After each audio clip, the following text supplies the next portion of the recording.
बिस्मिल्लाहिर्रहमानिर्रहीम। अस्सलाम वालेकुम। हाज़रीन, मैं आपसे मुखातिब हूँ doctor Irfan Ahmed, assistant professor orthopaedics, Allama Iqbal medical college, Jinnah hospital, Lahore. और मैं शुक्रगुज़ार हूँ पैरामेडिक्स न्यूज़ वालों का, हाफिज़ रेहान साहब का। उनके तवस्सुत से पहले भी आपसे कुछ बातें हुई थी और मज़ीद मैं कुछ गुज़ारिशात आपकी खिदमत में पेश करूँ। आज मेरा मौजू जो है वो ऑस्टियोपोरोसिस है। ऑस्टियोपोरोसिस जो है, इसको आम ज़ुबान में या आम अल्फाज में हड्डियों का भुरभुरापन कह सकते हैं। और ये एक ऐसी बीमारी है कि जिसका ताल्लुक़ हमारी उम्र से, कम उम्र बच्चों में, नौजवानों में या उधेड़ उम्र लोगों में भी ये कम होता है। और जो उम्र बढ़ती जाती है 40 साल से, 50 साल से, 60 साल से, तो इसका जो इंसिडेंस है, इसकी जो हमारे जिस्म के अंदर होने की एक प्रोबेबिलिटी है, वो बढ़ती चली जाती है। ख़वातीन को ये मर्दों से ज़्यादा मुतासिर करता है ये मर्ज़ भी नहीं है। बुनियादी तौर पे तो ये एक इंसान की उम्र के साथ साथ, उम्र ढलने के साथ साथ का एक अमल है, कुदरती अमल है। लेकिन कुछ चीज़ों से ये अमल ज़्यादा तेज़ हो जाता है और कुछ चीज़ें ऐसी हैं कि अगर हम उनकी एहतियात करें तो ये जो अमल कुदरती अमल है, इसको हम स्लो डाउन कर सकते हैं, इसकी रफ्तार को हम सुस्त कर सकते हैं। अब बताना मैं ये चाहता हूँ इस मुख्तसर सी गुफ्तगू में कि हमारा हड्डियों का भुरभुरापन जो है, उसके क्या नुकसानात हैं, क्या ख़तरे हैं और किन चीज़ों से हमें एहतियात करनी चाहिए। ये तो आप सब हज़रात जानते हैं कि छोटे बच्चे गलियों में, घरों में खेलते हैं और अक्सर गिरते हैं, लेकिन उनके गिरने से आम तौर पे कोई नुकसान नहीं होता। बहुत कम होता है कि कोई फ्रैक्चर हो जाए, हड्डी टूट जाए। इसी तरह नौजवान आदमी, उसकी हड्डी के अंदर भी एक मजबूती होती है और थोड़ी बहुत चोट से, मामूली से गिरने से या हल्की फुल्की ज़द लगने से वो हड्डी नहीं टूटती। लेकिन जो हमारे बुज़ुर्ग हज़रात हैं, उम्र रसीदा हज़रात हैं, उनके अंदर ये एक बड़ी आम सी बात है कि बाथरूम में स्लिप हुए और साथ ही जो है वो कूल्हे की हड्डी टूट गई। और इसी तरीके से बाज़ दफ़ा गिरने से जो हमारे रीढ़ की हड्डी के मोहरे हैं, उसके अंदर जो है वो फ्रैक्चर हो जाता है। वो जो मोहरे हैं वो पिचक जाते हैं, उसको हम कॉम्प्रेस्ड फ्रैक्चर्स कहते हैं। तो ये क्यों होता है?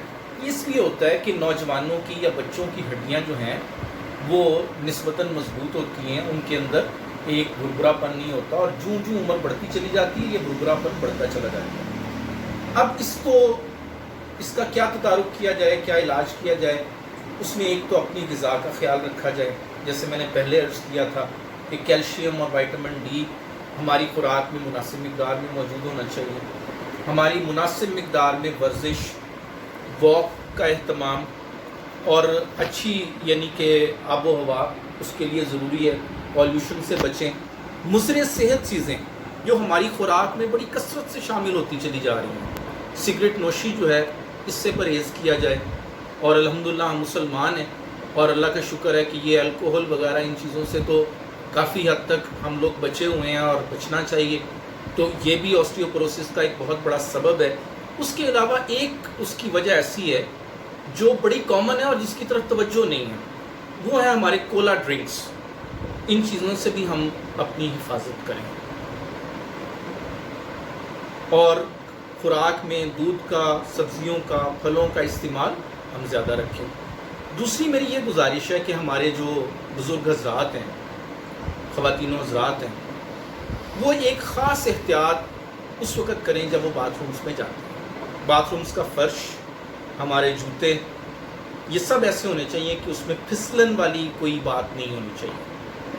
और एक आम एहतियात जो मैं एक ऑब्ज़र्वेशन अपनी में शेयर करना चाहता हूँ कि अल्हम्दुलिल्लाह हम नमाज़ पढ़ते हैं और वज़ू भी करते हैं। तो वज़ू के दौरान जिस वक्त हम पैर धोने की कोशिश करते हैं, तो हमारी ये कोशिश होती है कि हम वॉश बेसिन के अंदर एक पैर पर खड़े होकर और पाँव धोने की कोशिश करते हैं। इस चीज़ में स्लिप होने के बड़े चांसेस हैं। तो मेरी गुजारिश ये है कि इस तरीके से पैर धोने की बजाय आप स्टूल पर बैठें और फिर पैरों को धोएं वज़ू के दौरान।